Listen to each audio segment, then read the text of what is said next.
Hey everybody, it's TotalGamerJunkie and I'll welcome you all back to my channel.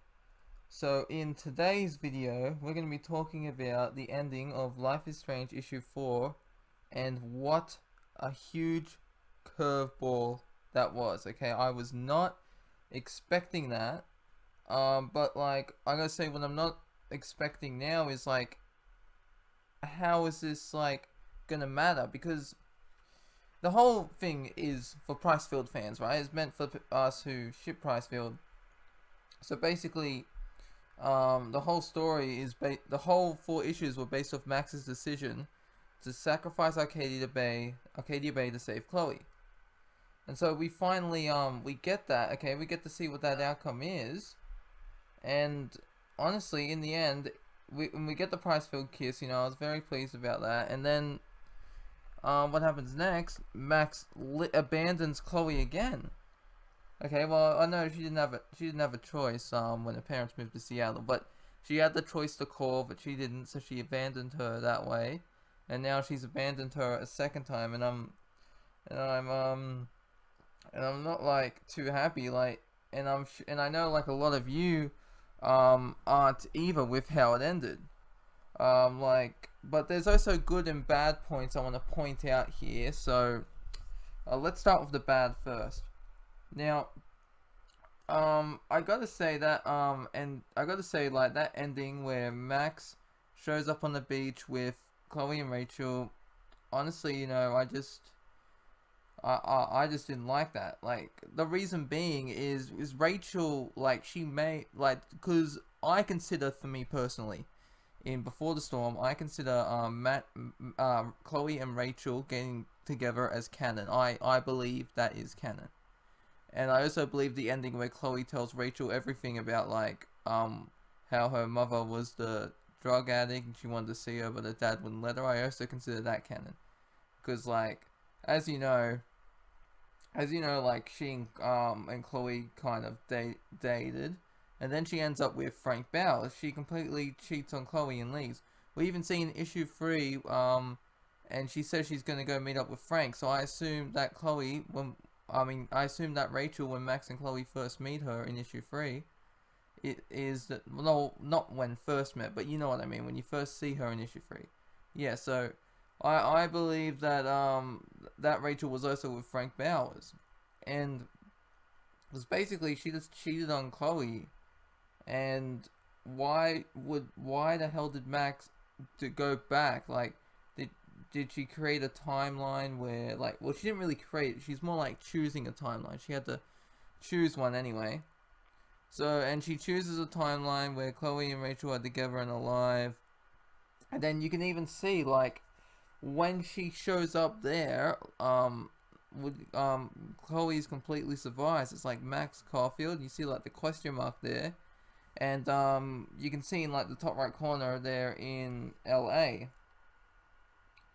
and that's where Rachel wanted to go. So Chloe ended up going there. Is her dad dead? Maybe, possibly, because when the very first flicker happened, we noticed that Chloe said she should go. Maybe she should go work at the diner with her mom, and maybe her dad's right. So even though she has the blue hair and tattoos there, she still has both her parents. So she could have both her parents, but still have this punk look going on, and the punk tattoos and that, the Chloe we all know and love. Now, but like, I don't know, this is just one big clusterfuck, but at the same time, I can't help but like really enjoyed how it ended, because I know this isn't actually canon. The writer Emma Vasili, whatever her name is, she stated that this game isn't canon. It's just like isn't the game endings canon. It's just one of many canons, and what do you call it?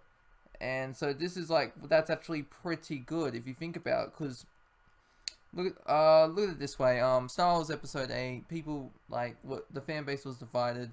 Some half liked it, half hated it. And so with Episode 9, apparently they're going to be using time travel, which was introduced in Star Wars Rebels, to fix up the mistakes of Episode 8.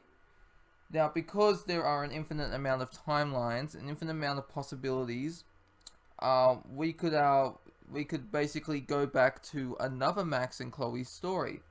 Like we could go back to one like where Max figures out how to stay with Chloe, and we could continue off from there.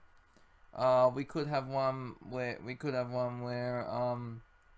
what do you call it, Max? Because like we saw a bunch of them. One where Max died. In issue 4, we also had one where if you look in those little fragmented photos and that she was with Chloe. You can also see there's one Victoria Chase in one of the little timelines, and then you can see there's I'm pretty sure it's Max and Rachel there as well in one of them. It's all just like so yeah. So even though they stuff it up, like they could always go back and say, you know what, that's just one timeline.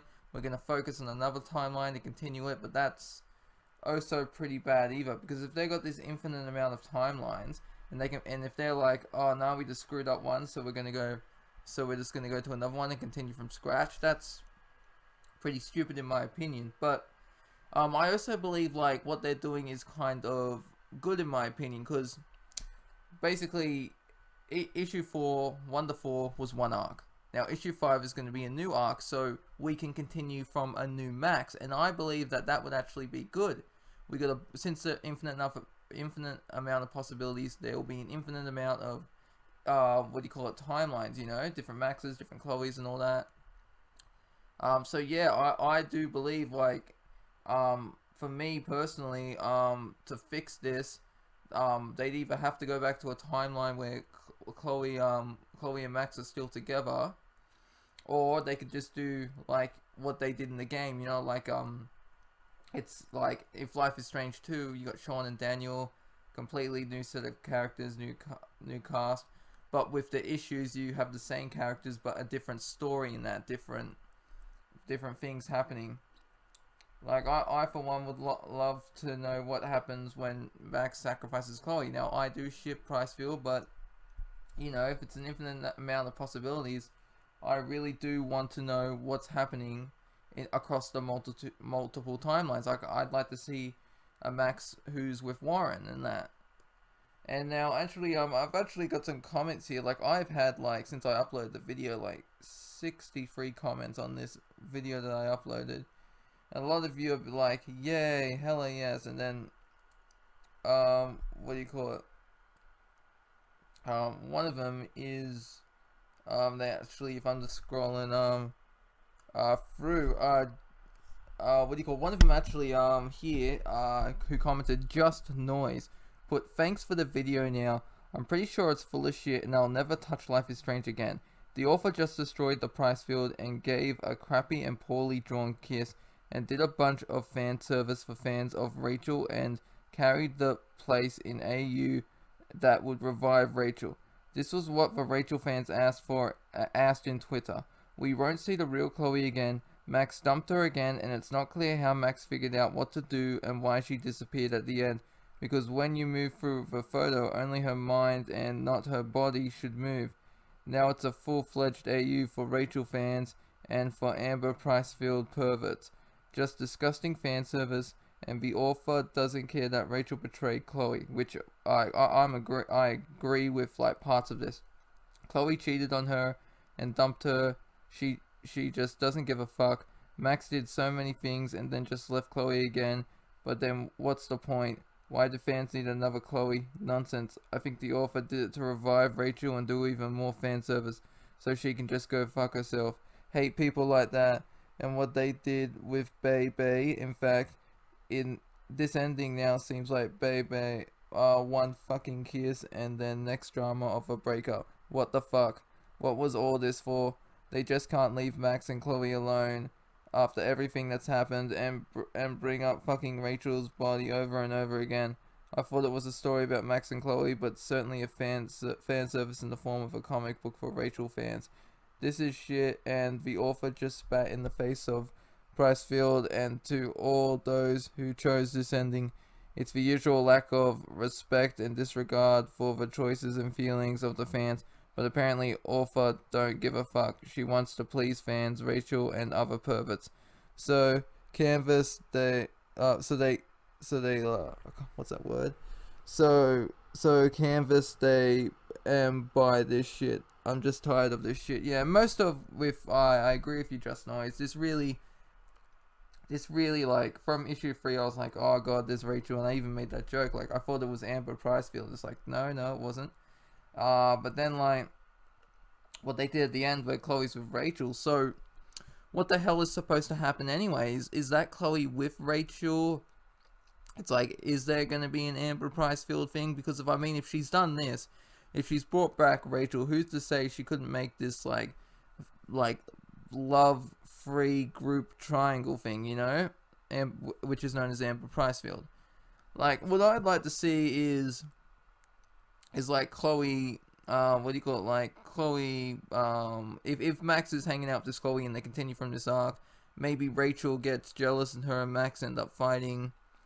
That's a definite possibility. And like, and also what he says brings up a good point about how Max, her mind, her consciousness, it goes to another body. Her what do you call it? Her body doesn't move through time. It's merely her consciousness. So basically what do you call it? Like what's happened here is her powers have evolved to the fact that she's basically God, if you think about it.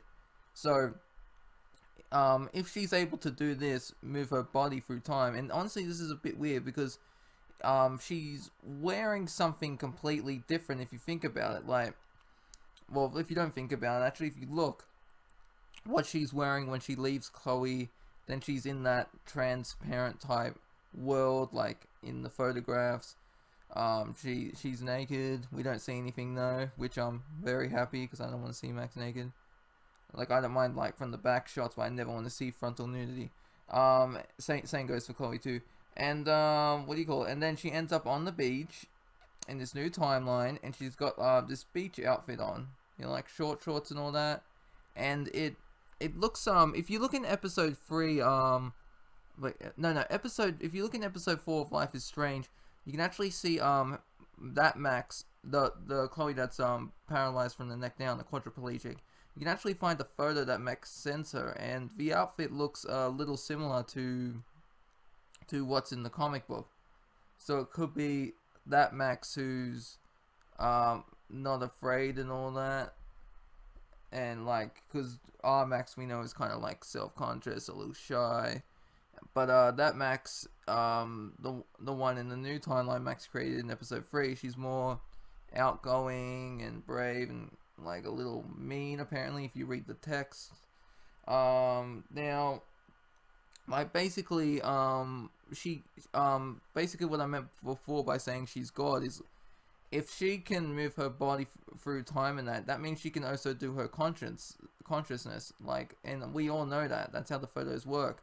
But she has to look back in the photo.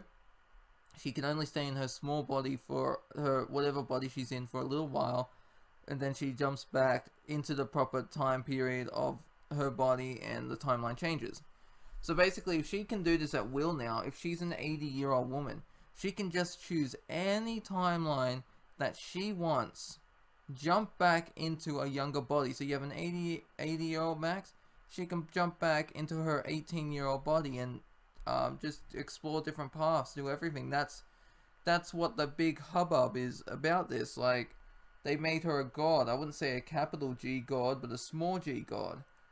And honestly, it's just getting ridiculous. And like, but I really do hope they can pull it together. I really do hope, like, because it as much as it's disappointing, it's also interesting because this comes out of nowhere. It gets thrown at you, and I personally would love to see where this goes. And also, like, because I'm fine with either it continuing of this arc, or every new arc is a different story for Max and Chloe. That would be pretty good because it's one of many timelines, as I keep saying. So our Max, so we can explore other Maxes and Chloes, like, because this one may or may not be canon to us, like those who chose to sacrifice Chloe to save Arcadia Bay.